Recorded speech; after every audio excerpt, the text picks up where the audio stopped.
వత్తాసు పలుకుతోందని సిఐటియు రాష్ట్ర ప్రధాన కార్యదర్శి సిహెచ్ నరసింగరావు విమర్శించారు. ఉక్కు కర్మాగారం విషయంలో ప్రభుత్వ పెద్దలు కార్మికులపై తప్పుడు ఆరోపణలు చేస్తున్నారని ధ్వజమెత్తారు.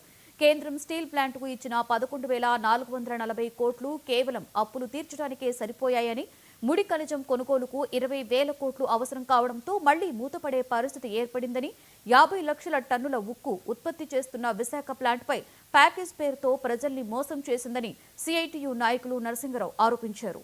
రామ్మోహన్ నాయుడు అతను ఒక్కడే స్ట్రైట్గా అడిగిన కాంట్రాక్ట్ వర్కర్లు దాటిపోయారు 6,000 మంది. వాళ్ళకి మేము హాస్పిటల్ పెట్టాలని ప్రయత్నం చేసాం. ఈలోపు మొత్తం అట్లా 20,000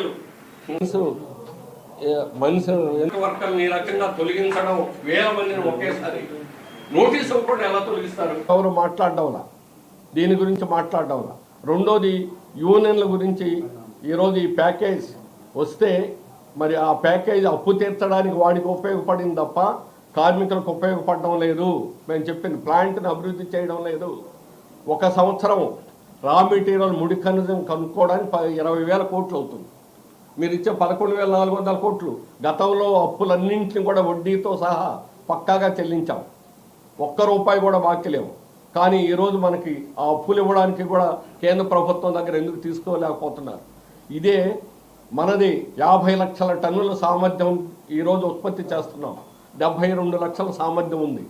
కానీ 50 లక్షల టన్నులు చేసేదానికి మనకు 11,440 కోట్లు ఎక్కువ అని చెప్తున్నారు. మరి భద్రావతి స్టీల్ ప్లాంట్ కర్ణాటకలో అది 50,000 మాత్రమే. సంవత్సరానికి సాలీనా 50,000 ఉత్పత్తి చేసేటువంటిది. రామ్మోహన్ నాయుడు అతను ఒక్కడే స్ట్రైట్గా